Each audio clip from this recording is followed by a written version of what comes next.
ಇದೇ ಪ್ರಕಾರ ಮನುಷ್ಯ ತಿರಿಯಂಚರು ಕೂಡ ಇದೇ ತರ ಮನುಷ್ಯ ತಿರಿಯಂಚ ಜೀವಿಗಳೇ ನರಕ ಗತಿಯಲ್ಲಿ ಜನ್ಮ ಗ್ರಹಣ ಮಾಡ್ತಾರೆ. ನರಕದಲ್ಲಿ ಯಾರು ಕೊಡ್ತಾರೆ? ಮನುಷ್ಯರು ಮತ್ತೆ ತಿರಿಯಂಚ ಪಶುಗಳೇ ಹೋಗಿ ನರಕದಲ್ಲಿ ಜನ್ಮ ತಾಳ್ತಾರೆ.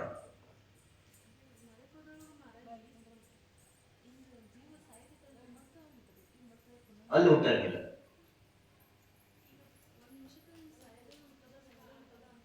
ಯಾರು ನರಕಲ್ಲ, ನಿಗೋದು. ನರಕನಿಗಿಂತ ಕೆಳಗೈತದ.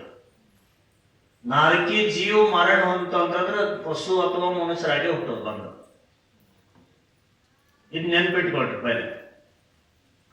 ನರಕಕ್ಕೆ ಯಾವ ಹೋಗ್ತಾವ, ಯಾರು ಹುಡ್ತಾವಿಲ್ಲ ಅಂತಂದ್ರೆ ಮನುಷ್ಯ ಸತ್ತು, ತಿರಿಯಂಚ ಜೀವ ಸತ್ತು ನರಕಕ್ಕೆ ಹೋಗ್ತಾವ.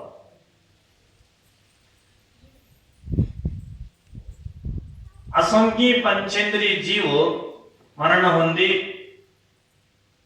ಪ್ರಥಮ ನರಕ ತನಕ ಹೋಗಿ ಹುಡ್ತಾವಂತೆ. ಯಾವ ಹೋಗ್ತಾವಂಗೆ? ಸರಿಸರ್ಪ ಜಾತಿಯ ಜೀವ ಎರಡನೇ ನರಕ ತನಕ, ದುಸರಿ ನರಕ ತಕ್ಕ ಪಕ್ಷಿ. ಅಸಂಖ್ಯ ಜೀವ ಪ್ರಥಮ ನರಕ ಅಂತ ಹೋಗ್ತವೆ, ಸರಿಸರ್ಪ ಜೀವ ಸತ್ತ ಎರಡನೇ ನರಕ ಅಂತ ಹೋಗ್ತಾವು. ಪಕ್ಷಿ ನೋಡಿ ಎಷ್ಟು ಪಾಪ ಮಾಡ್ತಂತ. ಪಕ್ಷಿ ಮೂರನೇ ನರಕ ತಕ್ಕ ಹೋಗ್ತಾವ. ಸರ್ಪ ನಾಲ್ಕನೇ ನರಕ ತನಕ ಹೋಗ್ತಾವ. ಸಿಂಹ ಐದನೇ ನರಕ ತಕ್ಕ ಹೋಗ್ತಾವ. ಸ್ತ್ರೀ 6ನೇ ನರಕ ತಕ್ಕ ಹೋಗ್ತಾಳೆ. ಮತ್ತು ಕರ್ಮ ಭೂಮಿಯ ಉತ್ಪನ್ನವಾದಂತ ಪುರುಷ ಮನುಷ್ಯ 7ನೇ ನರಕ ತನಕ ಜನ್ಮ ಗ್ರಹಣ ಮಾಡ್ತಾನೆ ಮನುಷ್ಯ. ಸ್ತ್ರೀಯರಿಗೆ ಎಷ್ಟು ಪಾಪ ಮಾಡಿದ್ರು 6ನೇ ನರಕ ತಕ್ಕಷ್ಟೇ, ಕೆಳಗೆ ಹೋಗಕ್ಕಾಗಲ್ಲ. ನಾವು ಹೋಗಿ ತೋರಿಸ್ತೀವಂದ್ರೂ ಆಗಂಗಿಲ್ಲ. ನಾವೇನು ಕಮ್ಮಿ ಮುಖ್ಯಮಂತ್ರಿ ಆಗ್ತೀನಿ, ಪ್ರಧಾನಮಂತ್ರಿ ಆಗ್ತೀವಿ, ರಾಷ್ಟ್ರಪತಿ ಆಗ್ತೀನಿ, ನರಕಕ್ಕೆ ಹೋಗಲ್ಲ. ನಾವು ಹೋಗಿ ತೋರಿಸ್ತೀವಿ ಅಂದ್ರೂ ಆಗಂಗಿಲ್ಲ. ಎಲ್ಲಿಗೆ? 6ನೇ ನರಕದ ಮುಂದೆ ಹೋಗಕ್ಕಾಗಂಗಿಲ್ಲ. 7ನೇ ನರಕ ಒಂದೇ ಐತಿ ಕರೆ, ಅಲ್ಲಿ ಹೋಗಕ್ಕಾಗಲ್ಲ. ಒಂದೇ ಐತಲ್ಲ, ಹೋಗ್ಬಿಡ್ತೀವಿ ಅಂತ ಆಗಂಗಿಲ್ಲ. ಸರ್ವಸ್ಥಿತಿಗೆ ಹೋಗಕ್ಕಾಗಲ್ಲ. 16ನೇ ಸ್ವರ್ಗದಾಗ ನಿಮ್ಗೆ ಚಾನ್ಸೇ ಇಲ್ಲ. 16 ಸ್ವರ್ಗದ ಮೇಲೆ ಹೋಗಕ್ಕಾಗಲ್ಲ. ಅದು ಪುರುಷ ಆಯ್ತು. ಭೂಮಿಯ ಜೀವ ನರಕಕ್ಕೆ ಹೋಗಂಗಿಲ್ಲ ಅಂತ. ಏನ್ ಮಾಡ್ತಾರ? ಮೊನ್ನೆ ಅಮೃತಮತಿ ಕತೆ ಕೇಳಿರಲಿಲ್ಲ? ಮರ್ತು ಬಿಡ್ತೀರಿ. ಅತ್ಯಾಚಾರ, ಅನಾಚಾರ, ಮಾಂಸ ಭಕ್ಷಣ ಇತ್ಯಾದಿ ಪಾಪ ಮಾಡ್ತಾ ಇರ್ತಾನೆ. ಎಷ್ಟು ಜನ ಬೇಕು ನಿಮ್ಗೆ? ಕೊಲ್ಲಾಪುರದಾಗ 2 ತಾಯಿ ಮಗಳಿದ್ರಂತೆ. 40 ಜನ ಶಿಶುವನ್ನ ಕದ್ಕೊಂಡು ಹೋಗಿ ಕಿಡ್ನಿ ಅದು ಇದು ವ್ಯಾಪಾರ ಮಾಡ್ಯಾರ ಅಮೆರಿಕಕ್ಕೆ. 40 ಜನ ಶಿಶು. ಎಷ್ಟು ದೊಡ್ಡ ಪಾಪ ಇದು. ಜೈಲಾಗಿ ಆಜೀವನ್ ಕಾರಾಗೃಹ ಆಯ್ತು ಅವ್ರಿಗೆ. 40 ಮಕ್ಕಳನ್ನ ಕದಿದ್ದಾರೆ. ಇಂಥ ಸ್ತ್ರೀ ಎಲ್ಲಿ ಹೋಗ್ತಾಳೆ? 6ನೇ ನರಕ ತಕ್ಕ ಅವಳಿಗೆ ಕಟ್ಕೊಟ್ಟು ಬುತ್ತಿ. ಕಿಂತು ಈ ಅಲ್ಲಿ ಏನಂದ್ರೆ ಭೂಮಿಯ ಜೀವ ದೇವನಾಗಿ ಹುಡ್ತಾನೆ. ದೇವಾಗಿ ಹುಡ್ತಾನೆ. ಭೂಮಿ ಜೀವ ನಿಯಮದಿಂದ 2ನೇ ಸ್ವರ್ಗಕ್ಕೆ ಹೋಗ್ತಾನೆ. ಪಾಪ ಇಲ್ಲ, ಪುಣ್ಯ ಇಷ್ಟು ಮಾಡಂಗಿಲ್ಲ. ಕರೆ ಪುಣ್ಯ ಅಷ್ಟು ಇರ್ತದ. ಅಷ್ಟೊಂದು ಅಶುಭ ಪರಿಣಾಮ ಅಲ್ಲಿ ಭೂಮಿ ಆಗಂಗಿಲ್ಲ. हमें नरक गति घटाएंगे। यदि कोई ನಿರಂತರ ನರಕಕ್ಕೆ ಹೋದ್ರೆ ಇಲ್ಲಿ ಬರೋದು ಅಲ್ಲಿ ಹೋಗೋದು ಇಲ್ಲಿ ಬರೋದು ಹೋಗೋದ್ರೆ ಎಷ್ಟಾಗುತ್ತೆ? 1ನೇ ನರಕದಲ್ಲಿ 8 ಸರಿ ಹೋಗ್ಬೋದಂತೆ ಜೀವ. ಮತ್ತೆ ನಾವು ಬರೋದು ಮತ್ತೆ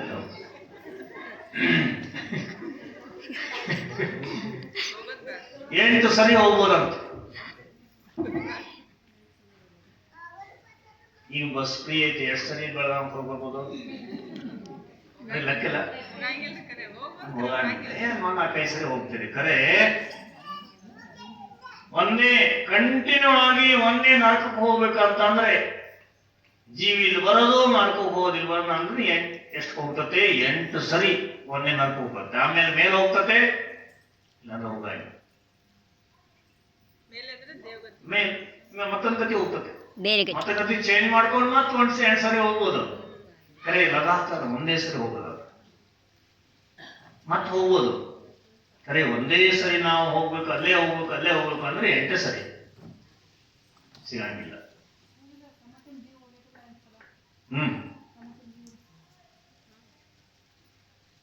ದುಸರೇ ನರಕದಲ್ಲಿ 2ನೇ ನರಕದಲ್ಲಿ 7 ಸರಿ ಅಂತೆ. 2ನೇ ನರಕಕ್ಕೆ 7 ಸರಿ ಹೋಗ್ಬೋದಂತೆ. 3ನೇ ನರಕಕ್ಕೆ 6 ಸರಿ ಹೋಗ್ಬೋದು. 4ನೇ ನರಕಕ್ಕೆ 5 ಸರಿ ಹೋಗ್ಬೋದಂತೆ. 4ನೇ ಕಂಟಿನ್ಯೂ ರೂಟೀನ್. 5ನೇ ನರಕಕ್ಕೆ 4 ಸರಿ ಮಾತ್ರ ಹೋಗಕ್ಕಾಗತ್ತಂತೆ.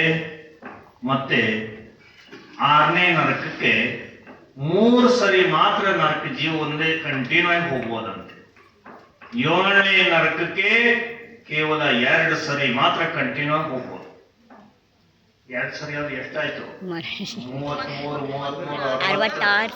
3 ಕಂಟಿನ್ಯೂ ಆಗಿ ಹೋದ್ರೆ ಇದು ಹೇಳಿದ್ದಾರೆ. ಮನುಷ್ಯ ಗತಿಯಿಂದ ಅಲ್ಲಿ ಸತ್ತು ಮನುಷ್ಯ ಗತಿ ಬಂದು 28 ನಿಮಿಷದೊಳಗೆ 24 ಮುಹೂರ್ತದೊಳಗೆ, ನಿಮಿಷ ಅಲ್ಲ ಮುಹೂರ್ತದೊಳಗೆ ಮತ್ತೆ ನರಕಕ್ಕೆ ಹೋಗ್ಬೋದಂತೆ. ಮನುಷ್ಯ ಗತಿ ಬಂದು ಅಲ್ಲಿಂದ ನರಕದಿಂದ ಬಂದು ಇಲ್ಲಿ ಬಂದು ಹುಟ್ಟು ಅಷ್ಟೇ 24 ಮುಹೂರ್ತ ಅಷ್ಟೇ ಆಯ್ತು. ಮತ್ತೇನಾಯ್ತು? ಅದೇ ಕಂಟಿನ್ಯೂ ಆಗಿ ಹೋಗ್ತಾ 8 ಸರಿ ಮೊದಲನೇ ನರಕಕ್ಕೆ ಹೋಗ್ಬೋದು. ಆಮೇಲೆ ಹೋಗಕ್ಕಾಗಲ್ಲ, ಆಮೇಲೆ ಚೇಂಜ್ ಮಾಡ್ಕೋಬೇಕು. ಅಧಿಕ್ ಬಾರ್ ನಹಿ, ಎಷ್ಟು?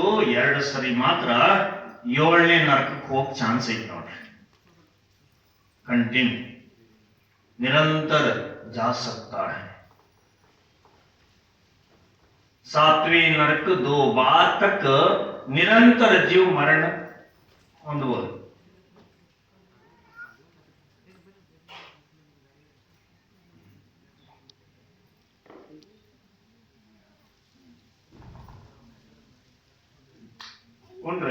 प्रवचन केळो।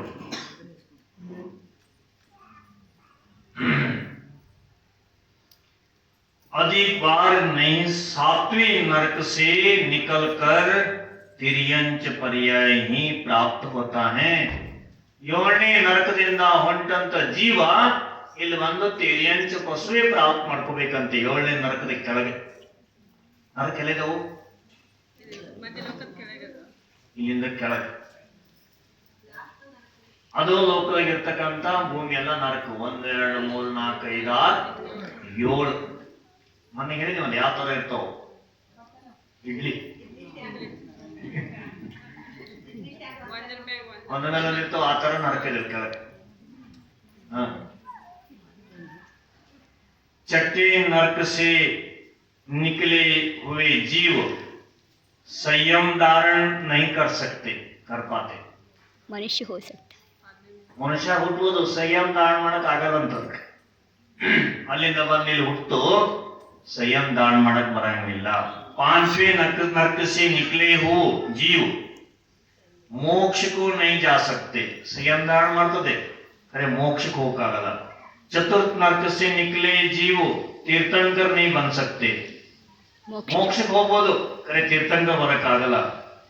पर प्रथम द्वितीय और तृतीय नरक से निकले जीव तीर्थंकर हो सकते हैं. ಒಂದು ಎರಡು ಮೂರನೇ ನರಕ ತಕ್ಕದಲ್ಲಿ ಬಂದಂತ ಜೀವ ಇಲ್ಲಿಗೆ ತೀರ್ಥಂಕರ ಸಹಿತ ಆಗ್ಬೋದು. नरक से निकले हुए जीव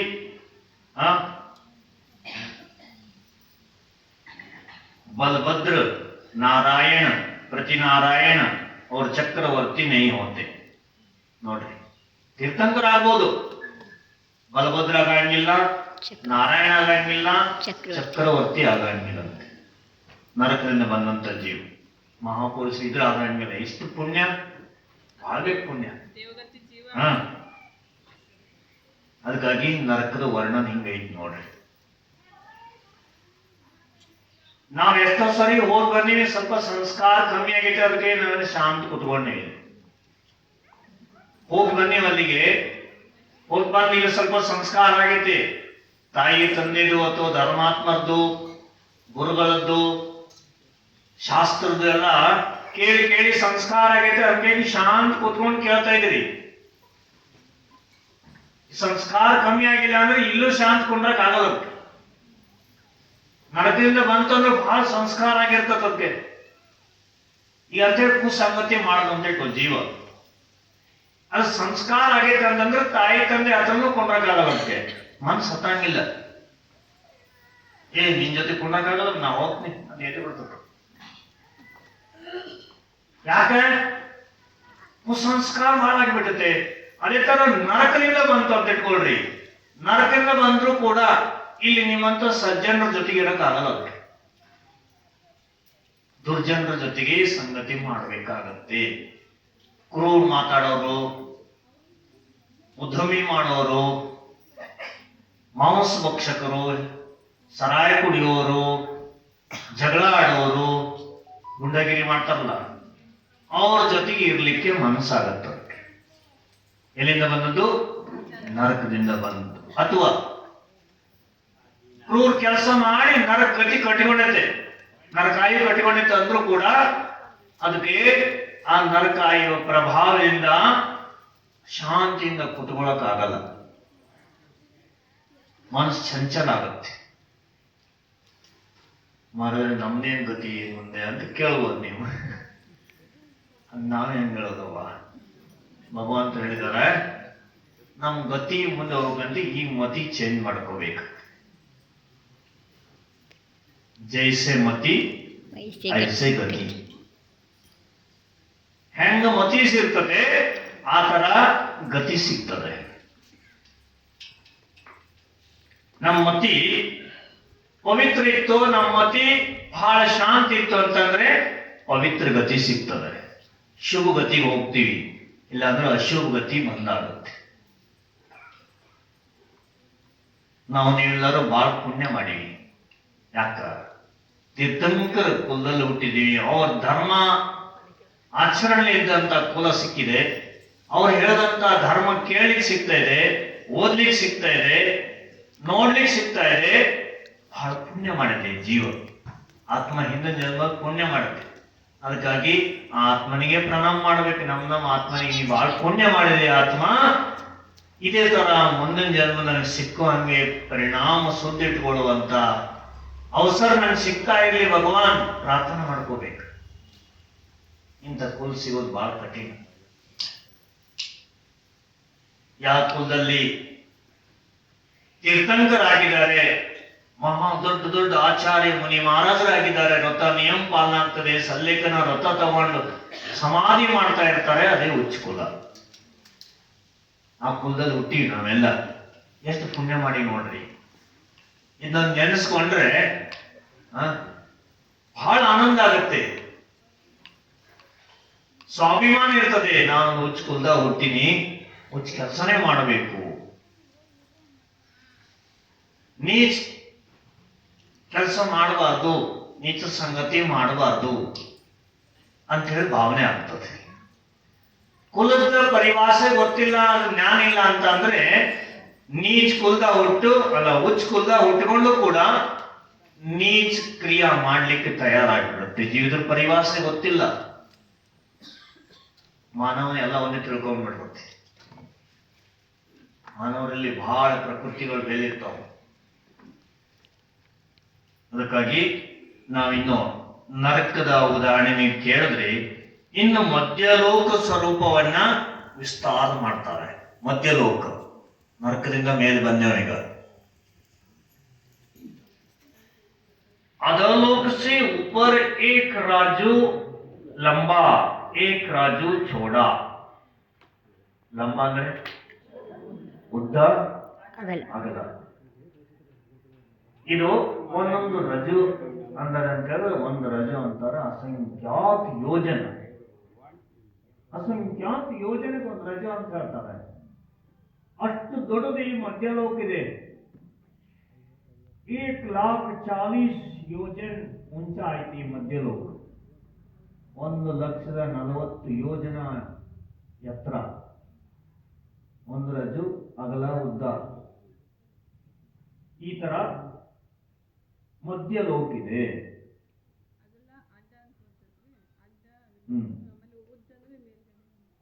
ಲಂಬ ಚೋಡ. ಎತ್ತರ ಅಂದ್ರೆ ಮೇಲೆ, ಎತ್ತರ. ಉದ್ದ ಅಂದ್ರೆ ಹಿಂಗೆ, ಹೀಗೆ. ಎತ್ತರ ಅಂದ್ರೆ ಎತ್ತರ, ಲಂಬ ಅಂದ್ರೆ ಹಿಂಗೆ ಮೇಲೆ, ಮೇಲಿನ ಕೆಳಗೆ. ಅಗಲ ಅಂದ್ರೆ ತುಂಬಾ ಚೋಡ. ಚೋಡ ಇಲ್ಲ, ಉದ್ದ ಐತಿ, ಇದು ಅಗಲ ಐತಿ. ಇದು ಪಾಠ ಇಟ್ಕೊಳ್ರಿ ಹಿಂಗೆ. ಅದು ಸಮಾನ ಐತಿ, ಚೌಕ ಐತಿ, ಹಿಂಗೆ ಇಟ್ಕೊಳ್ರಿ. ಅಡ್ಡ ಅಡ್ಡಾನೆ ಎತ್ತರ ಏನ್ ಹೇಳ್ತಾರೆ ಹೇಳ್ರಿ. ಅದು ಗೋಲಾಕಾರ ಆಯ್ತಲ್ಲ, ಹಿಂಗೆ ಹಿಂಗೆ ಎಲ್ಲಿ ಹೋದ್ರೆ ಗೋಲಾಕಾರ ಐತಿ. ಗೋಲಾಕಾರ ಹೋದ್ರೆ ಗೋಲ ಹೋಗಿ ಭಾಳ ಆಗುತ್ತೆ.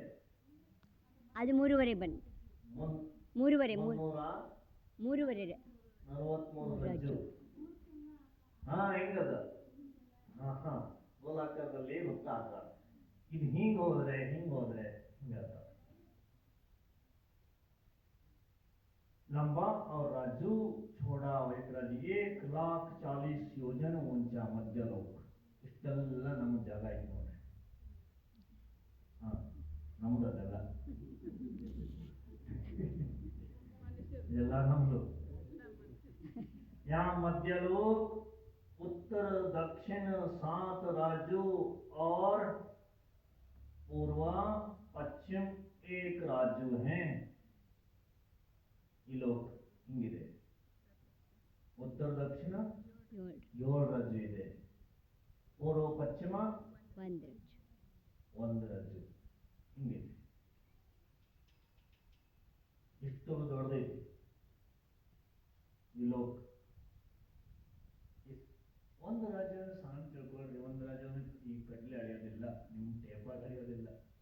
ಒಂದು ರಾಜ್ಯ ಅಂದ್ರೆ 1 ಯೋಜನ ಅಂದ್ರೆ ಮಹಾಯೋಜನ ತಿಳ್ಕೊಳ್ಳೋದು. 12 ಕಿಲೋಮೀಟರ್. 2,000 ಕೋಶಕ್ಕೆ 1 ಯೋಜನ ಮಹಾಯೋಜನ.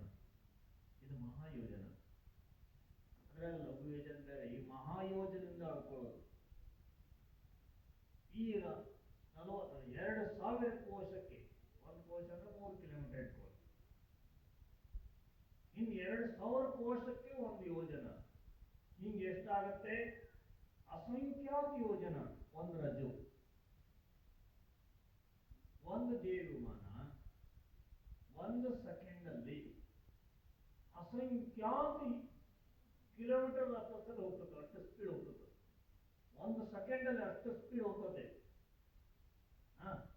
ಅಂಥದ್ದು 6 ತಿಂಗಳು ಹೋಗ್ತಾ ಇರಬೇಕು ಹಂಗೆ. ಅದಕ್ಕೆ 1 ರಾಜು ಅಂತ ಹೇಳ್ತಾರೆ. 1 ರಾಜು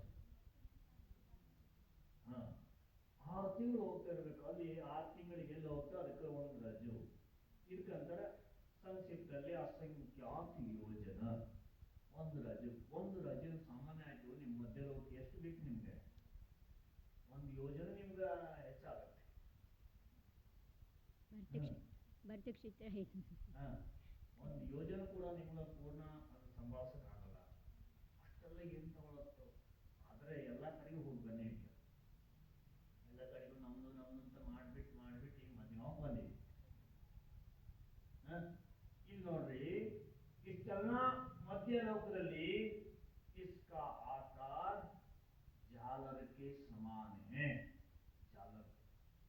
ಜಾಲರ್ ಅಂದ್ರೆ ಏನು?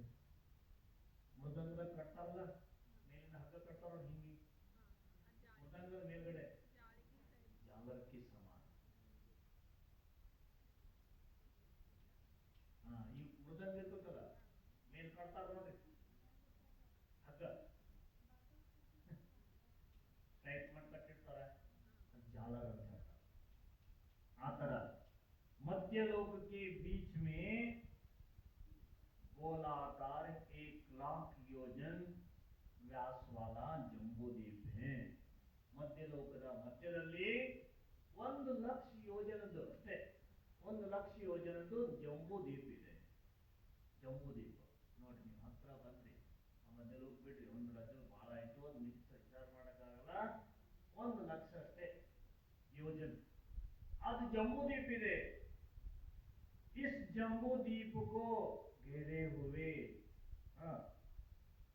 गोलाकार लवण समुद्र है. ಈ ಜಂಬೂದ್ವೀಪದ ಮಧ್ಯಲೋಕದಲ್ಲಿ ಜಂಬೂದ್ವೀಪದಂತ 4 ದಿಕ್ಕಿಗೆ ಲವಣ ಸಮುದ್ರ ಇದೆ. लवण समुद्र, ಈ लवण समुद्र की चौड़ाई सर्वत्र 2,00,000 योजन है. जम्बूद्वीप ಎಷ್ಟಿತ್ತು? 1,00,000 ಯೋಜನ. ಲವಣ ಸಮುದ್ರದ್ದು 2,00,000 ಯೋಜನ. ಅಂದ್ರೆ ಸಮುದ್ರ ದೊಡ್ಡದು, ದ್ವೀಪ ದೊಡ್ಡದು. ಸಮುದ್ರ ದೊಡ್ಡದು. 4 ದಿಕ್ಕಿಗೆ ಇದೆ लवण समुद्र. योजन है. इसे घिरे हुए दात्की कंड द्वीप है. ಇದರ ಮುಂದೆ ಸಮುದ್ರ ದಾಟಿ ಹೋದಂತ ದಾತ್ಕಿ ಕಂಡ ದ್ವೀಪ ಇದೆ. ಏನಿದೆ? दात्की कंड द्वीप ಇದೆ. इसकी चौड़ाई 4,00,000 योजन है. अगर 4,00,000 योजन ಇದೆ.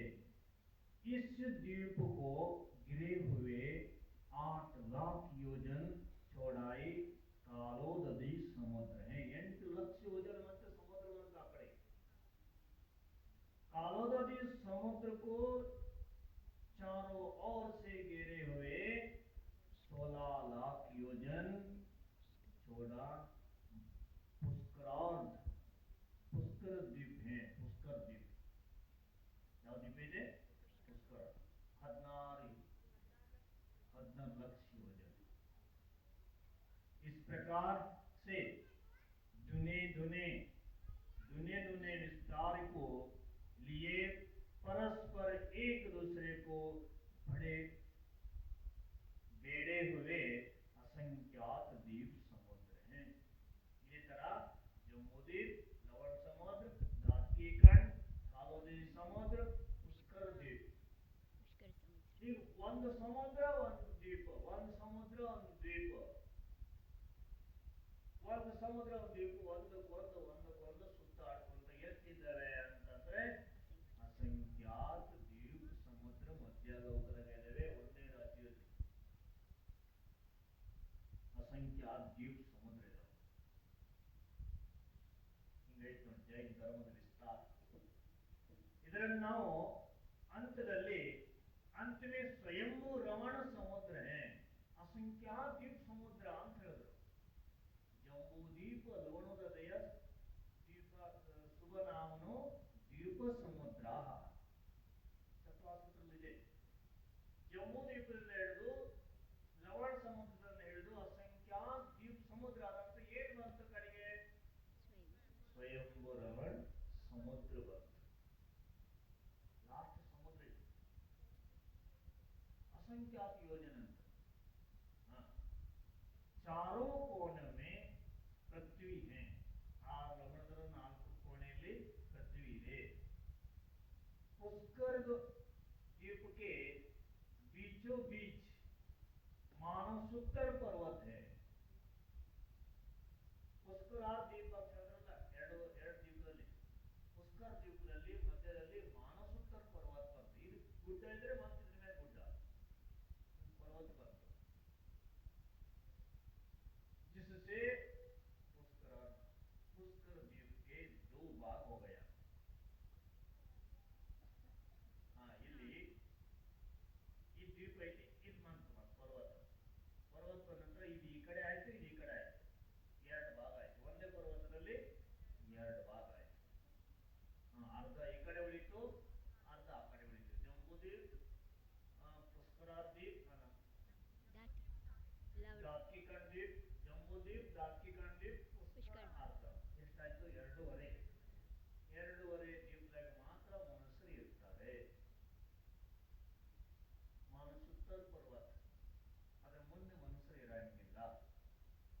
ಹೇಳ್ತಾ ಇದ್ದೀರಿ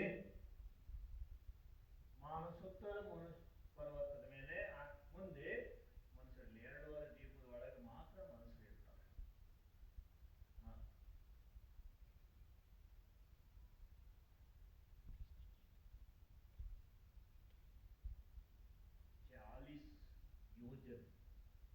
ಚಾಲೀಸ್ ಯೋಜನ್ ಮಾತ್ರ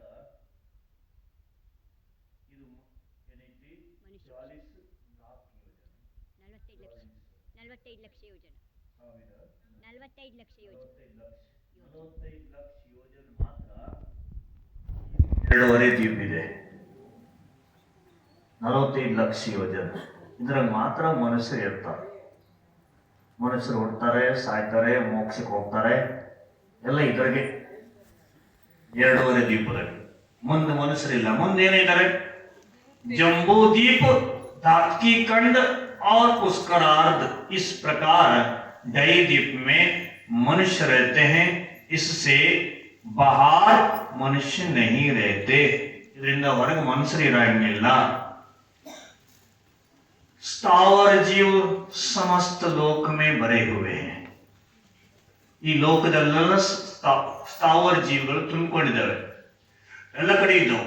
ಕಡೆ ಹೊರಗೆ 2.5 ದ್ವೀಪ ಕಡೆ ಹೊರಗೆ ಮನಸ್ಸಿರಲ್ಲ. ಅಂದ್ರೆ ಏನಿರ್ತವೆ? ಸ್ಥಾವರ ಜೀವ ಅಷ್ಟೇ ಇರಲ್ಲ, ಅಲ್ಲಿ ತಿರಿಯಂಚ ಪಶುಗಳೆಲ್ಲ ಇರ್ತಾವ. ತಿರಿಯಂಚ ಪಶು ಸಿಗ್ತಾವ. ಅಲ್ಲಿ ಭೂಮಿಗಳು ಇರ್ತಾವ. ಕುಬೋ ಭೂಮಿ, ಲವಣ ಸಮುದ್ರದ ಮಧ್ಯೆ ಮಧ್ಯೆ ಇರ್ತಾವ. ಕಾಲೋದತಿ ಸಮುದ್ರದಾಗೂ ಇರ್ತಾವ. ದಂಡಿಗೆ ಎಷ್ಟು? 96, 48, 48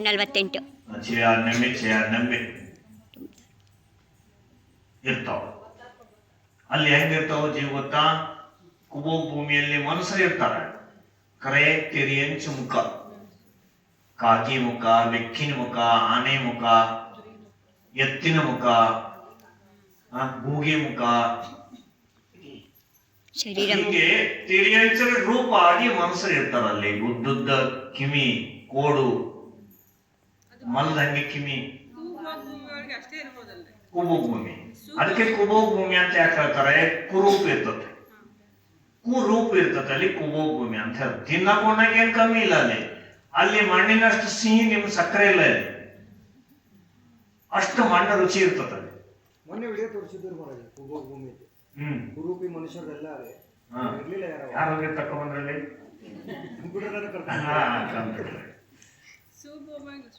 ಅದಕ್ಕಿಂತ ಶಾಸ್ತ್ರದಲ್ಲಿ ಬಹಳ ವಿಸ್ತಾರ ಮಾಡಿ ಹೇಳಿರ್ತಾರೆ.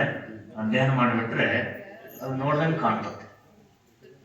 ಇದೆಲ್ಲ ನೀವು ನೋಡ್ತಿರಲ್ಲ, ತಿರಿಯಂಚ ಪಶುಗಳು ಅದೇ ತರ ಮುಖ ಇರ್ತದೆ, ಮನುಷ್ಯರು ಇರ್ತಾರೆ. ಅದಕ್ಕೆ ಕುಬೋಗ ಭೂಮಿ ಅಂತ ಹೇಳ್ತಾರೆ. ಕೇಳಿ ಹುಡುಗರ, ಅಲ್ಲಿ ಮನುಷ್ಯರ ಕಿವಿ ಹೆಂಗಿರ್ತಾವ ಗೊತ್ತಾ? ನೀವ್ ಹೆಂಗ್ ಛತ್ರ ಹೊದ್ಕೊಂತಿರಲ್ಲ, ಆತರ ಒಂದು ಕಿವಿಯನ್ನ ಹಾಸ್ಕೊಂಡು ಮತ್ತೊಂದು ಕಿವಿ ಹೊದ್ಕೊಂಡು ಮಲ್ಕೊಂತಾವ.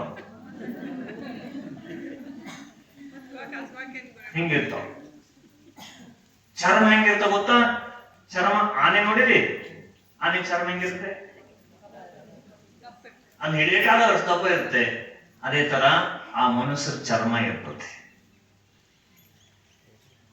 ಅಲ್ಲೇನ್ ಮತ್ ಚಳಿ ಥಂಡಿ ಗರ್ಮಿ ಏನಿಲ್ಲ, ಶಾಂತ ವಾತಾವರಣ ಇರ್ತದೆ, ಎಲ್ಲ ಸುಖಮಯವಾದ ಜೀವನ ಇರ್ತದೆ. ಕರೆ ಹಂಗೇನು ರೋಗಿ ಇರಂಗಿಲ್ಲ.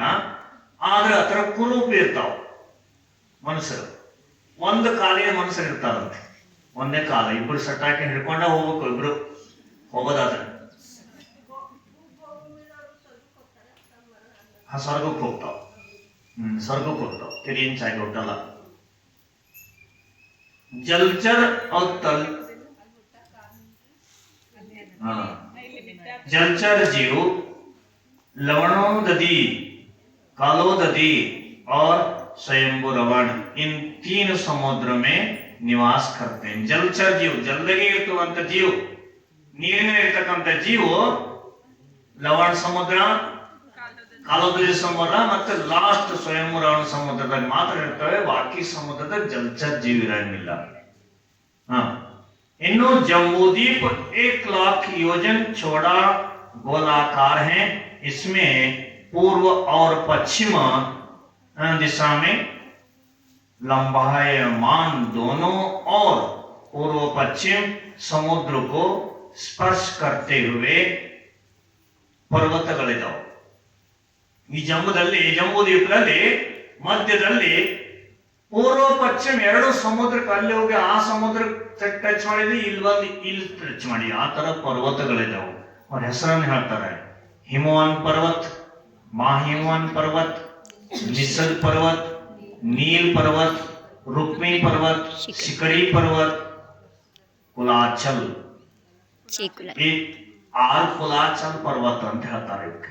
ಈ ಪರ್ವತದ ಮೇಲೆ ಮತ್ತೇನಿದವು ಹೇಳಬೇಡ.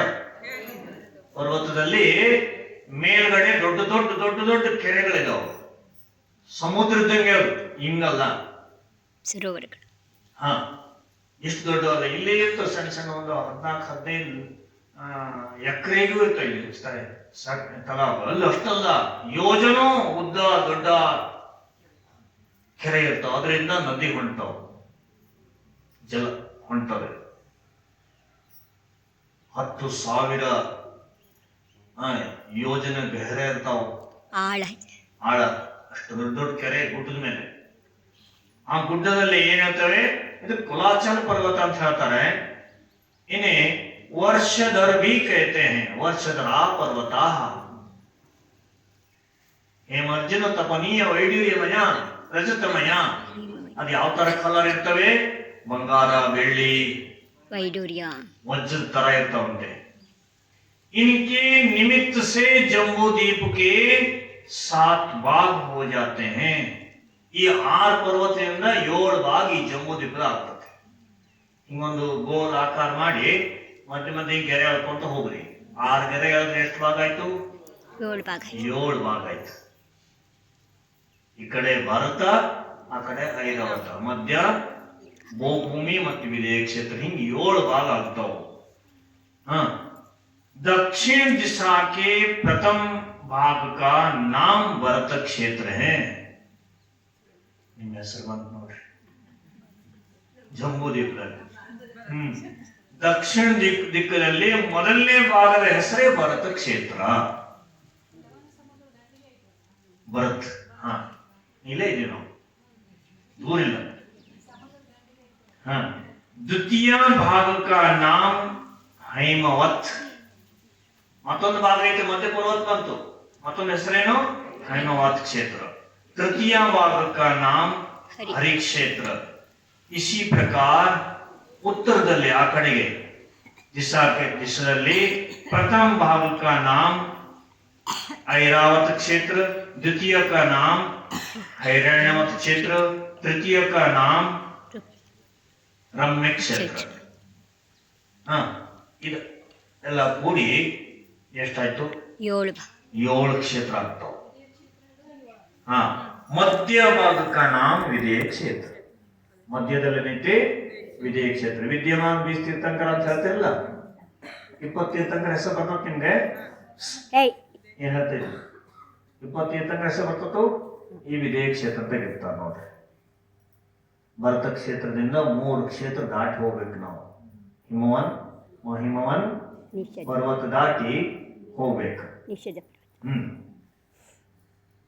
ಹರಿಕ್ಷೇತ್ರ ಇತ್ಯಾದಿ ದಾಟಿ ಹೋದ ನಂತರ ನಮಗೆ ವಿದೇಯ ಕ್ಷೇತ್ರ ಸಿಗ್ತದೆ. ಅಲ್ಲಿ 20 ತೀರ್ಥಂಕರ ಇದ್ದಾರೆ. ಹೆಸರು ಹೇಳೋಣ.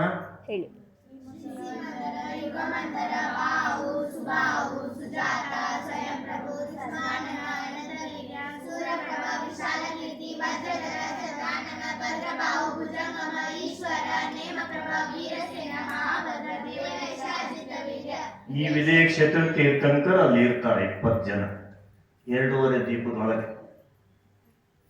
ಜಂಬೂ ದ್ವೀಪದಲ್ಲಿ 4 ಜನ ಇದ್ದಾರೆ.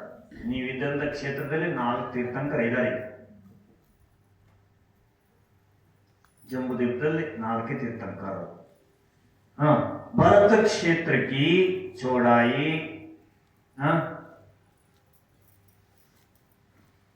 526 बार 6/19 योजना अर्थात जम्बू द्वीप की चौड़ाई 1 लाख योजन के 190 ಭಾಗों में से एक भाग प्रमाण है. ಜಂಬೂದ್ವೀಪದಲ್ಲಿ 190 ಭಾಗದಲ್ಲಿ ಒಂದು ಭಾಗ ಮಾತ್ರ ಜಂಬೂ ಭರತ ಕ್ಷೇತ್ರ ಐತಿ. ಒಂದು ಭಾಗ. हिमवत पर्वत की चौड़ाई 2 भाग, हिमवत क्षेत्र की 4 भाग. नोड्री 2 भाग 4 भाग. हिमवत क्षेत्र की नोडी ಗೋಭೂಮಿ ಇರ್ತದೆ. महाहिमवत पर्वत की 8 भाग, हरि क्षेत्र की 16 भाग और निषद क्षेत्र 32 भाग प्रमाण है. सब मिलकर 63 भाग प्रमाण हुए. इसी प्रकार उत्तर दिशा में ऐरावत क्षेत्र से लेकर नील पर्वत तक 63 भाग हैं. मध्य का विदेह क्षेत्र ಅದು ಒಂದೇ 64 ಭಾಗ ಐತಂತೆ. ಅಲ್ಲ ಕೂಡಿ ಈ ಕಡೆ ಆ ಕಡೆ ಎಲ್ಲ ಕೂಡ ಒಂದೇ ಹೋಯ್ತದೆ. 60 ಭಾಗ 64 ಭಾಗ ಇದೆ ಅಂತೆ. इस प्रकार कुछ मिलकर 63 प्लस 64 इक्वल टू कितना हो गई 180 190 भाग प्रमाण है.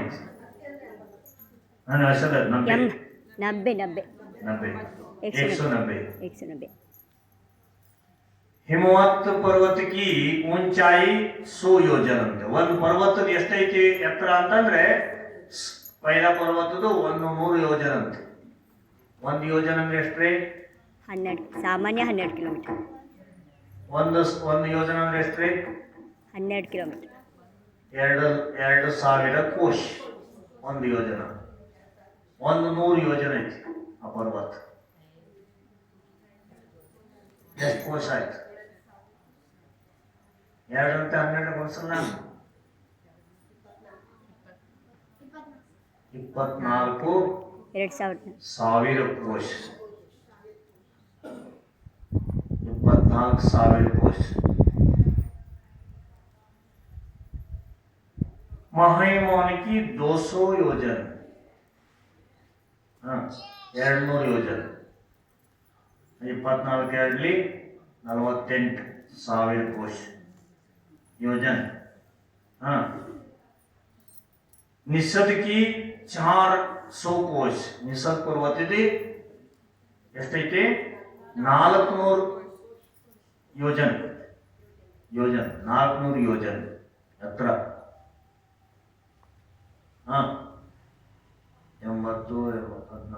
14 ಎಷ್ಟು? 96,000 ಕೋಶ ಆಯ್ತು ಎತ್ತರ ಇಲ್ಲಿಂದ.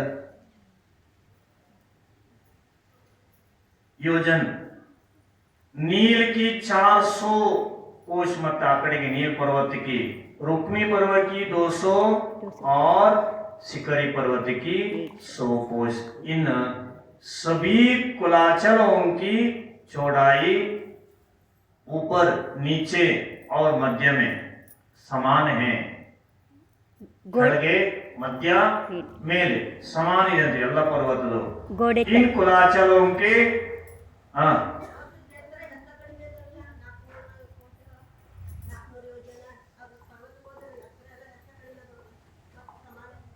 ಅಲ್ಲಲ್ಲ ಅವ ಲೆಕ್ಕದಲ್ಲಿ ಅವು ಸಮಾನ ಇದ್ದಾವೆ. ಈಗ ಇಷ್ಟಿದ್ರೆ ಮೇಲಷ್ಟೇ, ಮೇಲೂ ಅಷ್ಟೇ ಐತಿ, ಮಧ್ಯನೂ ಅಷ್ಟೇ ಐತಿ. ಒಂದು ಪರ್ವತದ್ದು ಮೇಲ್ ಕಮ್ಮಿ ಇಲ್ಲ. ಆ ಪರ್ವತ ಎಷ್ಟೈತಲ್ಲ ಅದು ಕೆಳಗೆ ಮೇಲೆ ಮಧ್ಯ ಅಸಮಾನ ಐತಿ. ಒಂದು ಪರ್ವತ ಬೇರೆ ಕೆಳಗೆ ಇದಾವು, 4 ಬೇರೆ ಬೇರೆ ಇದಾವೆ. ಕರೆ ಆ ಎಷ್ಟು ಉದ್ದ ಇದೆಯಲ್ಲ ಅಷ್ಟೇ ಮೇಲೆ ಐತಿ ಅಲ್ಲ ಹಿಂಗೆ. पड़वाड़ों में अनेक प्रकार की मणियां हैं. पड़वाड़ ಅಂದ್ರೆ ಶೈಲಿ ಪರ್ವತ ಅಂತ ಇಟ್ಕೊಳ್ಳಿ. 4 ಗೋಡೆ ಐತಲ್ಲ ಇಲ್ಲಿ. ಇದು ಪರ್ವತ ಅಂದ್ರೆ ಅನೇಕ ಪ್ರಕಾರದ ಮಣಿಯಿಂದ ವಿಚಿತ್ರವಾದಂತ ತೋರಣಗಳು ತನ್ನಿಂದ ತಾನೇಗೆ ಆಗ್ಯಾವಂತ ನೋಡ್ರಿ. ಮುನಿ ವಿಚಿತ್ರ ಪಾಶಿ ಮುಲ್ಲೇಚ ತುಲ್ಯ ವಿಸ್ತಾರ, ವಿಚಿತ್ರ ಮಣಿಯಿಂದ ತೋರಣ ತಯಾರಾಗಿರುವಂತೆ, ವೇದಿ ಆಗಿರುವಂತೆ, ವೈಡೂರ್ಯ ವೇದಿ, ಸುವರ್ಣಕ್ಕೆ ವೇದಿ, ವೈಡೂರ್ಯ ಮುನಿ ರತ್ನ ವೇದಿ, ಬಂಗಾರದ ವೇದಿ, कुलाचल के ऊपर पद्म, महापद्म, तिगिंच, केसरी, महापुंडरिका, पुंडरिका, हाँ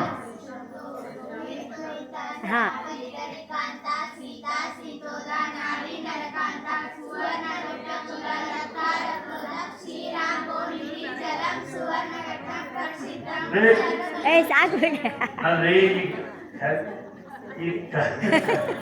ಕೆಲವೇ ಹೆಸರು ಹೇಳ್ತೀನಿ ನಾ ಏನು ಮಾತ್ರ ಹೇಳಕತ್ತ ಜನ ಸುದ್ದಿ ಜೈ ಸುದ್ದಿ ಮಾತ್ರ ಅದ್ರ ತತ್ವಾಸ್ಪತ್ರೆ ನಾ ಸೂತ್ರ ಹೇಳ್ತಾನೆ ಮಾಡ್ಕೊಬಿಟ್ಟೆ. ಇವರು ಜಲಸುದ್ದಿ ಹೇಳಾಗಿದ್ದೆ. ಪದ್ಮ ಅಂತ ಹೆಸರಿನ ಕೆರೆ ಇದೆ, ಮಹಾಪದ್ಮ ಹೆಸರಿನ ಕೆರೆ ಇದೆ, ತಿಗಿಂಚ ಹೆಸರಿನ ಕೆರೆ ಇದೆ, ಕೇಸರಿ ಹೆಸರಿನ ಕೆರೆ ಇದೆ, ಮಹಾಪುಂಡರಿಕ ಹೆಸರಿನ ಕೆರೆ ಇದೆ, ಪುಂಡರಿಕ ಹೆಸರಿನ ಕೆರೆ ಇದೆ. ಈ ತರ ಸಂಜ್ಞಾ ಹೆಸರು ಇರುವಂತ ಕೆರೆಗಳಿದ್ದಾವೆ. ಈ ಕೆರೆಗಳಿಂದ ಇದ್ರದ್ದು ಎಷ್ಟೊಂದು ಎತ್ತರ ಉದ್ದ ಆಗುತ್ತೆ ಅಂದ್ರೆ ಒಂದು ಏನ್ ಹೇಳ್ಯಾರ ನೋಡ್ರಿ, 1,000, 2,000, 1,000, 2,000, 4,000, 4,000, 2,000, 1,000 ಯೋಜನ್. ಇವು ಆಳ ಎತ್ತರ, ಲಂಬಾಯಿ ಎತ್ತರ, ಉದ್ದ, ಚೋಡಾಯಿ. ಅಗಲ ಎಷ್ಟು ಅಂತಂದ್ರೆ 500, 1,000, 2,000, 2,000, 100, 500 ಹಿಂಗ ಅಗಲ ಇದಾವ. ಇದ್ರ ಆಳ ಎಷ್ಟಿದಾವೆ? 10 × 2 20, 10 ಯೋಜನ, 20 ಯೋಜನ, 40 ಯೋಜನ, 10,000, 10,000, 20,000, 1,000, 1,000, 2,000, 4,000, 4,000, 2,000, 1,000 ಯೋಜನ್ ಇದಾವಂತೆ. ಆಳ ಯೋಜನೆ ಇದಾವೆ. ಇನ್ ಕಮಲದಲ್ಲಿ ತಲಾಬ್ ಮೇ ಪಾರ್ಥಿವ್ ಕಮಲ, ಈ ಕಮಲದಲ್ಲಿ ಈಗ ಕರೆಯಲ್ಲಿ ಕಮಲ ಇದಾವಂತೆ. 1 ಯೋಜನ, 2 ಯೋಜನ, 4 ಯೋಜನ, 2 ಯೋಜನ ಮತ್ತು 1 ಯೋಜನ. ಈ ಇಷ್ಟಿಷ್ಟು ದೊಡ್ಡ ದೊಡ್ಡ ಕಮಲ ಇದಾವಂತೆ. 1 ಯೋಜನ ಅಂದ್ರೆ 100 ಕಿಲೋಮೀಟರ್ ಇಟ್ಕೊಳ್ರಿ, ಅಷ್ಟು ದೊಡ್ಡ ಕಮಲ. ಭೂಮಿ ರೂಪ ಪೃಥ್ವಿ ಜಲಕ ನೀರಲ್ಲಿ ಉಳ್ಳೋದು ಕಮಲ ऊपर ಪಲ್ಯೋಪಮ ಆಯು ವಾಲಿ. ನೋಡ್ರಿ, ಆ ಕಮಲದಲ್ಲಿ ಯಾರು ಇರ್ತಾರೆ ಕೇಳಿ. ಕಮಲದಲ್ಲಿ 1 ಪಲ್ಯೋಪಮ ಆಯುಷ್ಯದಂತ ಶ್ರೀ ದೇವಿ ಇರ್ತಾಳೆ, ಶ್ರೀ ದೇವಿ ಇರ್ತಾಳೆ, ಮತ್ತೆ ಧೃತಿ ದೇವಿ ಇರ್ತಾಳೆ, ಕೀರ್ತಿ ದೇವಿ ಇರ್ತಾಳೆ, ಬುದ್ಧಿ ದೇವಿ ಇರ್ತಾಳೆ, ಮತ್ತೆ ಲಕ್ಷ್ಮೀ ದೇವಿ ಇರ್ತಾಳೆ. ಅಲ್ಲಿ लक्ष्मी देवी इर्ताಳೆ. जाति की देवियां सासामानिक और पारिषद जाति के देवों सहित क्रम से निवास करती हैं. सासामानिक ಪಾರಿಷದ ಇವೆರಡೂ ದೇವತೆಗಳು ಆ ದೇವಿಯರ ಜೊತೆಗೆ ನಿವಾಸ ಮಾಡ್ತಾರೆ ಆ ಕಮಲದ ಮೇಲೆ ಅಂತ ಹೇಳಿದ್ದಾರೆ. ಅದಕ್ಕಾಗಿ ಬಹಳ ವಿಸ್ತಾರವಾದಂತ ಜೈನ್ ಧರ್ಮ ಇದೆ ನೋಡ್ರಿ. ಇದೆಲ್ಲ ಭಗವಲ್ ಅಂತ ತಿಳ್ಕೊಳ್ಳುವಂತ ವಿಸ್ತಾರವಾದಂತ ಜೈನ್ ಧರ್ಮ ಇದೆ. ಇದನ್ನ ನಾವು ಓದಿ ಚೆನ್ನಾಗಿ ಮನಸ್ಸು ಹಚ್ಚಿ ಕಲ್ತ್ಕೊಂತ ಇದ್ರೆ ಧರ್ಮ ಧ್ಯಾನ ಆಗತ್ತೆ. ಇಲ್ಲ ಅಂತಂದ್ರೆ ಆರ್ತರೌದ್ರ ಧ್ಯಾನ ಆಗತ್ತೆ. ಇದ್ರಾಗ ಹಚ್ಚಿಬೇಕು ಮನಸ್ಸು. ತಿನ್ನೋದು, ಉಣ್ಣೋದು, ಮಾತಾಡೋದು, ಕುಣಿಯೋದು, ಹಾಡೋದು, ನಾಚೋದು, ಇದರಲ್ಲೇ ದಿನಕಾಲ ಬಿಟ್ರೆ ಇದನ್ನೆಲ್ಲ ತಿಳ್ಕೊಳ್ಳಿಲ್ಲ ಅಂತಂದ್ರೆ ಆರ್ತರೋದ್ರಿಗೆ ಈ ಆತ್ಮ ಬಹಳ ಕರ್ಮ ಕಟ್ಕೊಂಡ್ ಬಿಡ್ತದೆ. ಏನ್ ಮಾಡ್ತದೆ? ಕರ್ಮ ಕಟ್ಕೊಂಡು ಸಂಸಾರದಲ್ಲಿ ಜನ್ಮ ಮರಣ ಮಾಡ್ಕೊಂತ ಇರ್ತದೆ, ದುಃಖಿ ಆಗ್ತದೆ. ಅದಕ್ಕಾಗಿ ದುಃಖಿ ಆಗಬಾರ್ದು ಈ ಆತ್ಮ ಮುಂದೆ ಅಂತಂದ್ರೆ ಇದನ್ನೆಲ್ಲ ತಿಳ್ಕೊಂತ ಇದ್ರು ಧರ್ಮ ಜಿನವಾಣಿಯಲ್ಲಿ ಮನಸ್ಸು ಹಚ್ಚಿದವು ನಮ್ಮ ಮನಸ್ಸು ಶಾಂತಿ ಇರ್ತದೆ. ಇವ್ರು ಬರ್ತಲ್ಲ ಬಹಳ ಪುಣ್ಯ ಮಾಡಿರ್ತಾರ ಅವ್ರು. ಇಂದ್ರ ಅವ್ರನ್ನ ನಿಯುಕ್ತ ಮಾಡ್ತಾನೆ. ಬಾಲಬ್ರಹ್ಮಚಾರಿ ಇಲ್ಲ, ಸಾಸಾಮಾನಿಕ ದೇವಿ ಅವರೆಲ್ಲ ಇಂದ್ರನ ದೇವಿ ಸಾಸಾಮಾನಿಕ ದೇವತೆ ಮಹಾರಾಜಿ ಇಂದ್ರನ ದೇವಿಯರವರೆಲ್ಲ ಇಂದ್ರನ ಅಲ್ಲೇ ಸಾಸಾಮಾನಿಕ ದೇವಿ ಇರ್ತಾನೆ. ಅವ್ರ ಸಾಮಾನ್ಯ ಇರುವಂತ ದೇವತೆಗಳ ಜೊತೆ ಇರ್ತಾರೆ, ಆದ್ರೆ ಅವ್ರ ಅಧಿಕಾರ ಎಲ್ಲ ಇಂದ್ರನ ಅಧಿಕಾರ. ಪಾರಿಷದ್ ಮತ್ತೆ ಸಾಸಾಮಾನಿಕ ದೇವತೆಗಳ ಪರಿವಾರ ಇವರು ಆ ದೇವಿಯ ನಿವಾಸ ಮಾಡ್ತಾರೆ. ಬಾಲಬ್ರಹ್ಮಚಾರಿ ಅಲ್ಲ, ಕುಮಾರಿ ಅಂತ ಹೆಸರಷ್ಟೇ. ಕುಮಾರ ಕುಮಾರಿ ಅಂತ ಹೆಸರಿದೆ. ಕುಮಾರಿ ಅಂತ ಯಾಕೆ ಹೇಳ್ತದೆ ಗೊತ್ತಾ? ಈ ಬಾಲಿಕೆಯರು ಹೆಂಗ ಡ್ರೆಸ್ ಹಾಕ್ತಾರೆ, ಕುಣಿತಿರ್ತಾರೆ, ಅಕ್ಕ ಕುಣಿತಿರ್ತಾರೆ ಅವಳವರು, ಅದಕ್ಕಾಗಿ ಕುಮಾರಿಕೆಯರು ಅಂತ. ಆ ತರ ಒಂದು ವೇಷಭೂಷೆ ಇರ್ತವ್ರು. ಭವನವಾಸಿಯರಿಗೂ ಕೂಡ ಕುಮಾರ್ ಅಂತ ಅಗ್ನಿ ಕುಮಾರ್, ವಾತ್ ಕುಮಾರ್, ದಿಕ್ ಕುಮಾರ್ ಇದೆಲ್ಲ ಇರ್ತದಲ್ಲ. ಈ ಕುಮಾರ್ ಅಂತ ಹೆಸರಷ್ಟೇ. ವೇಷಭೂಷೆ ಹಂಗಿರ್ತದೆ. ಇಲ್ಲಿ ಹೆಂಗಿರ್ತಲ್ಲ, ಈಗೆಲ್ಲ ಹಾಫ್ ಚಡ್ಡಿ ಹಾಕೋದು, ಹರ್ತ್ ಪ್ಯಾಂಟ್ ಹಾಕೋದು, ಏನು ಮುದುಕರು ಹಾಕ್ತಾರೋ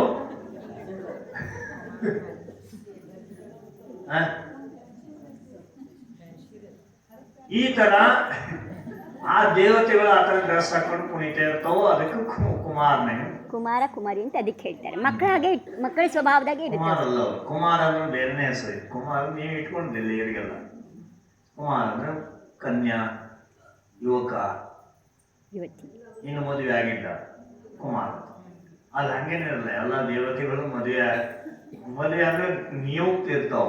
ಸಾವಿರಾರು ದೇವಿಯರು. ಎರಡನೇ ಸ್ವರ್ಗ ತನಕ ಮಾತ್ರ ದೇವತೆಗಳ ಜನ್ಮ ಆಗುತ್ತೆ.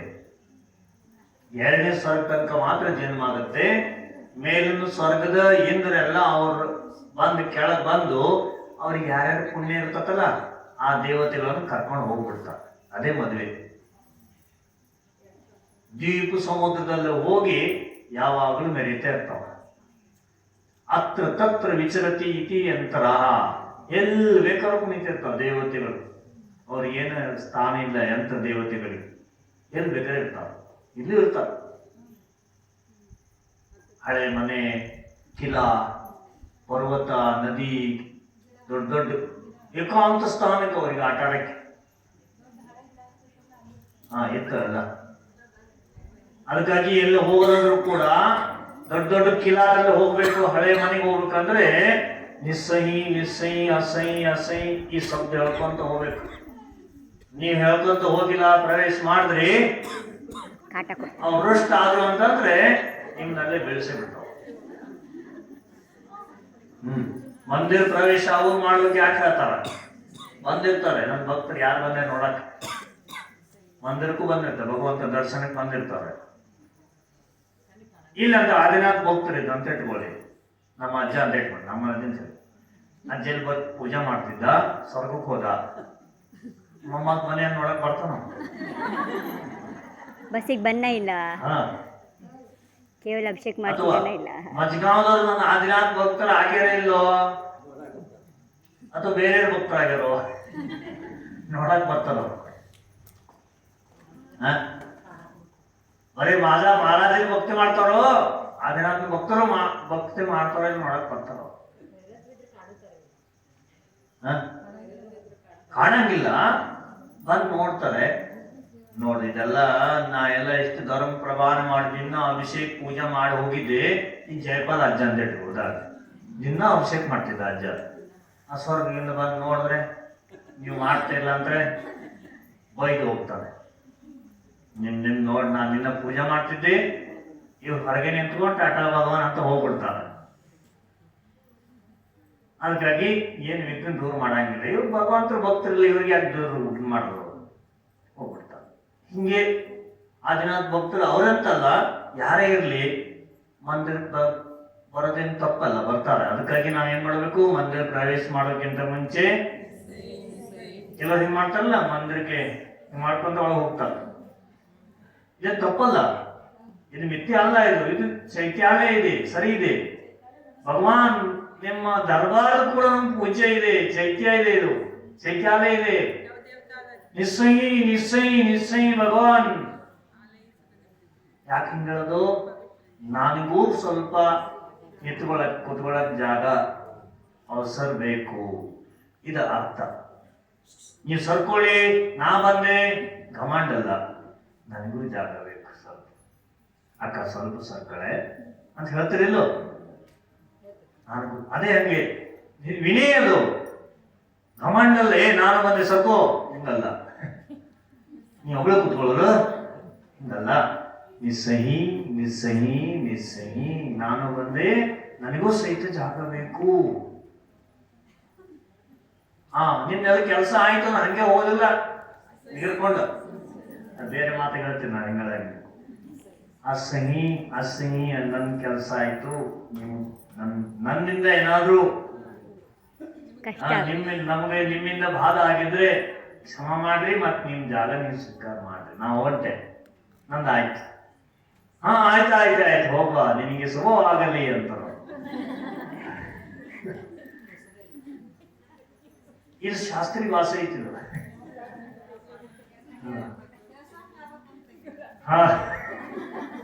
ಕೇಳ್ಸೋದಂಗ ಆಗ್ಬೇಕು, ನೀ ಕೇಳ್ಸಂಗೆ ಎಲ್ಲ ಆಗುತ್ತದು. ಅವ್ರಿಗೆ ಕೇಳಿಸೋಂಗೆ ನಾವು ಹೇಳ್ಬೇಕು. ಜಿನಿಂದ ಭಗವಂತರ ಭಕ್ತರಿಗೆ ಎಲ್ಲಿ ಎಲ್ಲ ಕಡೆಗೂ ಸ್ಥಾನ ಇರ್ತದೆ. ಅದಕ್ಕೆ ನಿಯುಕ್ತಿಲ್ಲ, ಇದೇ ಸ್ಥಾನ ಕುತ್ಕೋಬೇಕು. ಸಮೋಷಣೆ ಐತಲ್ಲ, ಸಮೋಷಣೆ ಐತೆ, ಸಮಾನವಾಗಿ ಜಾಗ ಸಿಗ್ತೈತೆ. ಕರೆ ದೇವತೆಗಳು ಜಾಗದಾಗೆ, ಮನುಷ್ಯ ಸ್ಥಾನದಾಗೆ, ತಿರಿಯಂಚ್ ಪಶು ತಿರಿಯಂಚ್ ಸ್ಥಾನದಾಗೆ, ಮುನಿಗಳು ಬೇರೆ, ಆರಿಕೆಯ ಶ್ರಾವಿಕೆಯರ ಒಂದ್ ಕಡೆ, ಮತ್ತೆ ದೇವಿಯರ ಒಂದ್ ಕಡೆ, ದೇವ ಒಂದ್ ಕಡೆ. ಹಿಂಗೆ ಸಮೋಷಣದಲ್ಲಿ 12 ಸಭಾ ಇರ್ತಾವ. ಆ ಜಾಗದಲ್ಲಿ ಹೋಗಿ ಕೂತ್ಕೋಬಹುದು ಅವರು ಆರಾಮಾಗಿ. ಅದಕ್ಕಾಗಿ ಅಲ್ಲಿ ಹೋದ್ರು ಕೂಡ ನಿಸ್ಸಹಿ ನಿಸ್ಸಹಿ ನಿಸ್ಸಹಿ ಈ ಶಬ್ದ ಹೇಳ್ಕೊಂತ ಹೇಳಿದ್ದಾರೆ. ಮುನಿಗಳಿಗೆ ಹೇಳಿದ್ದಾರೆ ಮೂಲಾಚಾರದಾಗ. ಅಸಹಿ ನಿಸ್ಸಹಿ, ಅಸಹಿ ಪದೇ ನಿಸ್ಸಹಿ ಪದೇ, ಇದು ಪ್ರತಿಕ್ರಮಣ ಬರ್ತದೆ ನಮ್ಗೆ. ಇದು ಪದವಿ ಐತೆ ಅವ್ರದ್ದು, ಹೇಳಲೇಬೇಕು ಅವರು. ಎಲ್ಲಿ ಅಂತಲ್ಲ, ಮಂದಿರ ಅಂತಲ್ಲ, ಎಲ್ಲಿ ಕಾಡಿಗೆ ಹೋಗ್ತಾರೆ, ಲಘುಶಂಕ್ ಹೋಗ್ತಾರೆ, ಮಂದಿರಕ್ಕೆ ಹೋಗ್ತಾರೆ, ಗುರುಗಳ ಹತ್ರ ಹೋಗೋದ್ರು ಕೂಡ ದರ್ವಾಜಲ್ಲಿ ಹೇಳ್ಕೊಂತ ಹೋಗ್ತಾರಂತ. ಹೇಳಬೇಕು, ಇದು ಹೇಳಿದ ದೋಷ ಹತ್ರ ಪ್ರಾಯಶ್ಚಿತ್ತ ತಗೋಬೇಕು. ಹಿಂಗೆಲ್ಲ ಐತಿ. ಅದಕ್ಕಾಗಿ ಬಹಳ ಜೈನ ಧರ್ಮ ತಿಳ್ಕೊಂತ ಹೋದ್ರು ಬಹಳ ಐತಿ. ಇನ್ನೇನು ತಿಳ್ಕೊಂಡಿಲ್ಲ ನಾವು, ಸ್ವಲ್ಪ ಅಷ್ಟೇ. ಬಹಳ ಐತಿ. ಟೈಮ್ ಒಂದಿಲ್ಲ, 5 ಗಂಟೆ ಆಗಿ ಹೋಗಿದೆ. ನಾಳೆ ನೋಡೋಣ. ಇವತ್ತು ರವಿವಾರ ಇತ್ತು. ರವಿವಾರದಲ್ಲಿ ನಾಳಿನ ದಿವಸ ಕೆಲವರು ಪ್ರವಾಸಕ್ಕೆ ಹೋಗ್ತಿದ್ದಾರೆ, ಕೆಲವರು ಶಿಖರ್ಜಿ ಹೋಗ್ತಾ ಇದಾರೆ, ಕೆಲವರು ಹತ್ರ ಹೋಗ್ತಾ ಇದಾರೆ, ಕೆಲವರು ಇರೋರು ಇದಾರೆ. ಇಲ್ಲೇ ಐತ್ರಿ, ಯಾರ್ಯಾರು ಇರ್ತೀರಿ ನಾಳೆ ಕೈ ಇರ್ತಾರ ಪಕ್ಕ. ನಂದೇನು ಭರವಸೆ ಆ ವಿಷಯ ಯಾರು ತಿಳ್ಕೊತ ಯಾಕೆ ಬರೋಲ್ಲ.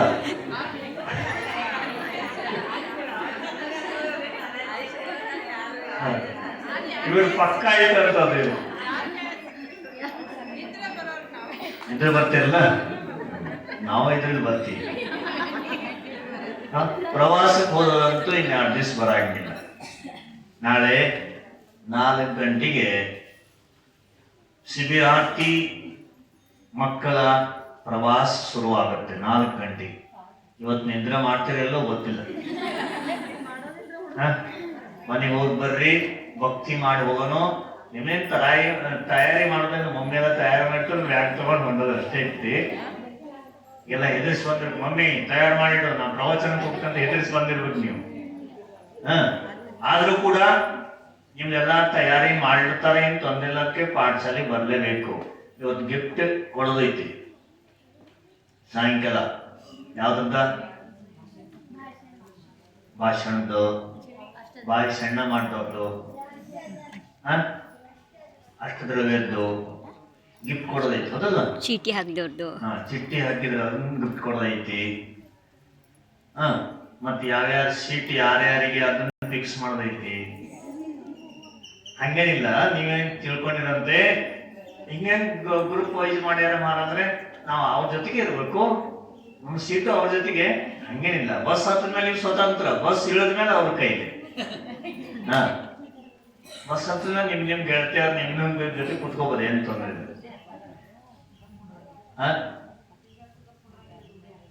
ಅದಕ್ಕಾಗಿ ನಾಳಿನ ದಿವಸ ನೀವೆಲ್ಲರೂ ಮನೆಗೆ ತಗೊಳ್ಬೇಕಾಗಿಲ್ಲ, ಎಲ್ಲರೂ ಸ್ವೀಟ್ ಕೊಟ್ಟಿದ್ದಾರೆ, ಹಣ್ಣು ಕೊಟ್ಟಿದ್ದಾರೆ, ಏನು ತಗೊಳ್ಬೇಕಾಗಿಲ್ಲ, ಒಂದ್ ಚದ್ದರ್ ತಗೊಳ್ಳೋದು. ಇದು ಥಂಡಿ ಆಗುತ್ತಲ್ಲ, ಬಟ್ಟೆ ಹೊಲಿಯೋಕೆ ಅಷ್ಟೇ, ಉಡಕ್ ಬಟ್ಟೆ ಹೊಲಿಯಕ್ ಬಟ್ಟೆ ಹಾಸಕ್ ಬೇಡ, ಹೊಲಿಯಕ್ಕೊಂದು ತಗೊಂಡ್ರೆ ಸಾಕು. ಅಲ್ಲೆಲ್ಲ ವ್ಯವಸ್ಥೆ ಇರ್ತದೆ. ಆದ್ರೂ ಕೂಡ ನಿಮ್ಗೊಂದು ಹೇಳ್ಯಾರಂದ್ರೆ ಚದ್ದರೊಂದು ಥಂಡಿ ದಿವಸ ಐತಿ, ಅಲ್ಲಿ ಹೊಳೆ ಐತಿ 4 ದಿಕ್ಕಿಗೆ. ಏನ್ ಜಮ್ಮು ದೀಪ ಅಂತ ಹೇಳೋದಲ್ಲ, ಹಾಗೆ ಅಲ್ಲೇ ಹೋಗ್ಬೇಕು. ಹೊಳೆ ಇದೆ, ಥಂಡ್ ಹತ್ತದೆ. ಅದಕ್ಕಾಗಿ ಸ್ವಲ್ಪ ತಗೊಂಡು ಹೋಗಿ ನೋಡ್ಕೊಂಬಾರ ಒಂದ್ಸರಿ ಏನಾಗತ್ತಂತ. ನಿಮ್ಮಂಗಿದ್ದ ನಾನು ಅಲ್ಲೇ ಇದ್ದೆ, ಅಲ್ಲೇ ಇದ್ನಲ್ಲ. ಅದು ಹೆಂಗೈತಿ ಮಾರದ್ರ ಹೆಂಗ್ ಸಣ್ಣ ವ್ಯವಸ್ಥೆ ಹೆಂಗಿದ್ರು, ಯಾವ ಮರದಿಂದ ಯಾವ ಮರಕ್ಕೆ ಹಾಕ್ತಿದ್ರು, ಅದನ್ನೆಲ್ಲ ನೋಡ್ಕೊಂಬರ್ರ. ಹೋಗಿ ಅಲ್ಲಿ ಎಲ್ಲ ಮಂದಿರ ದರ್ಶನ ಮಾಡೋದು. ಮನೆಗೆ ಒಬ್ಬೊಬ್ಬರೇ ಹೋಗ್ಬಾರ್ದು, ಎಲ್ಲ ಕಾಡಾಗ ಹೋಗ್ಬೇಕು, ಗದ್ದೆಲ್ಲಿ ಹೋಗ್ಬೇಕು, ಹಿಂಗ್ ಬರ್ತದ ಹೊಲ್ದಾಗ. ಅಲ್ಲಿ ಹೋಗೋದಾದ್ರೆ ಗಾಡಿ ತಗೊಂಡೇ ಹೋಗ್ರಿ, ಚಲೋ ಆಗತ್ತೆ.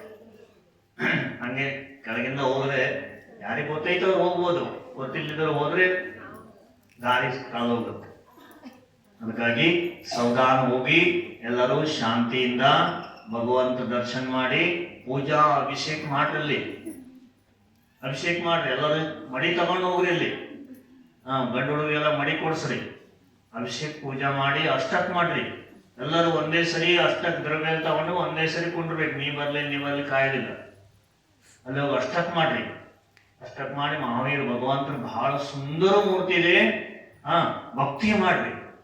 ನಾವು ಹೋಗಿದ್ದೆ ಒಂದು ನೆನಪಿರ್ಬೇಕು, ಭಕ್ತಿ ಪೂಜಾ ಮಾಡಿ ಒಂದು ನೆನಪಿರ್ಬೇಕು. ಅಲ್ಲಿ ಹೋಗಿ ನೋಡ್ಕೊಂಡ್ರೆ ಹಿಂಗಾಗ್ಬಾರ್ದು. ಮಾನಸ್ತಂಭದ ಬಹಳ ಆಶ್ಚರ್ಯ ಇದೆ ಅಲ್ಲಿ. ಒಂದೇ ಕಲ್ಲಿನ ಮಾನಸ್ತಂಭ ಇದೆ. ಇಷ್ಟು ದೊಡ್ಡ ಮಾನಸ್ತಂಭ ಎಲ್ಲ ಹಿಂಗ್ ಜಾಯಿಂಟ್ ಕೂಡ್ಸಿಲ್ಲ, ಒಂದೇ ಕಲ್ಲಿನಿದೆ, ಅದು ವಿಶೇಷ ಇದೆ. ಮಹಾವೀರ ಭಗವಂತದ ಹಿಂದಿನ ಮೂರ್ತಿಯನ್ನಿಟ್ಟು ಅದರಲ್ಲಿ ದೊಡ್ಡ ಅತಿಶಯ ಇತ್ತು. ಯಾರು ದರ್ಶನ ಮಾಡ್ತಾರೆ, ಯಾರು ಪೂಜಾ ಮಾಡ್ತಾರೆ, ಅದಕ್ಕೆಲ್ಲ ಅವ್ರ ಫಲ ಸಿಕ್ಕೇತಂತಾರೆ. ಅವ್ರು ಹೇಳ್ತಿದ್ರು, ಮಹಾರಾಜ್ರೆ ಕಂದ್ರೊಳ್ಳಿ ಮಹಾವೀರ ಭಗವಂತದ್ದು ಬಹಳ ಅತಿಶಯ ಐತಿ, ಆ ಮೂರ್ತಿ ಮಾತ್ರ ನಾವು ಎಲ್ಲೂ ಕೊಡಂಗಿಲ್ಲ. ಅವ್ರು ಯಾರು ಪೂಜಾ ಮಾಡ್ಯಾರೆ ಅವರಿಗೆಲ್ಲರಿಗೂ ಕೂಡ ಅದರದ ಪುಣ್ಯದ ಫಲ ಸಿಕ್ಕೇತಂತೆ. ಅತಿಶಯ ಮೂರ್ತಿ ಐತಿ. ಮತ್ತು ಆಚಾರಿಸಿ ಕೈಯಿಂದನೇ ಸಂಸ್ಕಾರ ಪಂಚ ಕಲ್ಯಾಣ ಆದ ನಂತರ ಒಂದು ವಿಧಿ ನಾಯಕ್ ಆದಿನಾಥ ಭಗವಂತರ ಮೂರ್ತಿ ಇದೆ ನೋಡ್ರಿ, ಬಹಳ ವಿಶೇಷತೆ. ಅದರ ಪೂಜಾ ಅಭಿಷೇಕ ಮಾಡೋರಿಗೂ ಕೂಡ ಅವರಿಗೆಲ್ಲ ಫಲ ಸಿಗ್ತಾ ಇದೆ, ಬಹಳ ಅತಿಶಯ ಇದೆ. ಅದಕ್ಕಾಗಿ ಅತಿಶಯದಿಂದನೇ 5-6 ಮನೆಯಲ್ಲಿ ಮನೆ ಇದ್ದಂತ ಊರಿನಲ್ಲಿ ಬೇಂಡ್ ಬಾಜಿ ಕುದುರೆ ಆನೆ ಒಂದು ಸಿಕ್ಕಿಲ್ಲ, ಬಹಳ ಜೋರಾಗಿ ಪಂಚ ಕಲ್ಯಾಣ ಮಾಡ್ಯಾರ. ಇದು ಎಲ್ಲ ಭಗವಂತರ ಅತಿಶಯದ ಪೂರ್ಣ. ಮತ್ತೆ ಮಳೆ ಮಹಾರಾಜ್, ಆ ಮಳೆಯಲ್ಲಿ ಮಳೆ ಇತ್ತು, ಮತ್ತೆ ಮಳೆ ಇತ್ತು. ಮಳೆ ಇದ್ರೂ ಕೂಡ ಏನು ಕಾರ್ಯ ನಿಂತಿಲ್ಲ ನೋಡ್ರಿ. ಮೆರವಣಿಗೆನೂ ಆಯ್ತು. ಗುಡ್ಡ ಮೆರವಣಿಗೆ, ಗುಡ್ಡ ಸುತ್ತಾಕೊಂಡು ಬಂದ್ರೆ ಈ ಗುಡ್ಡ ಹೋಗಿ ಆ ಗುಡ್ಡದಿಂದ ಈ ಕಡೆ ಸಾವಿರಾರು ಜನ ಇದ್ರಲ್ಲ. ಎಲ್ಲ ಗುಡ್ಡ ನೋಡ್ರು ಜನ ಜಯಕಾರ ಶಿಖರ್ ಜಯ ಆಗತ್ತಲ್ಲ ಆ ತರ.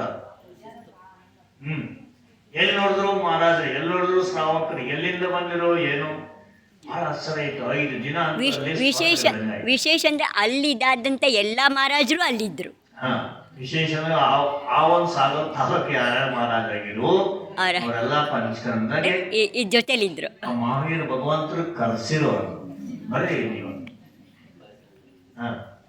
ನಮ್ಮನ್ನು ಕಳ್ಸಿರಲಿಲ್ಲ ಅಂತ ಎಲ್ಲಿ ಬರ್ರಿ ನೀವು ಅಂತ ನಾವು ಅದೇ ಹೋಗ್ರಿ ಪಂಚಕಾಲ ನೋಡ್ಕೊಬಂದ ನೀವು ಹೋಗಿ ನೋಡ್ಕೊಬರ್ರ ನೋಡ್ಕೊಂಬಂದಿಲ್ರಿ ಮಹಾರಾಜ್ ಮಾಡಿಸ್ಬೇಡ ಮಾಡಿಸಿದ ಭಗವಂತ ಕೃಪಾ ಇತ್ತು ನಾವು ಅದಕ್ಕೆ ಭಾಗವಹಿಸಿದವ ಆಯ್ತು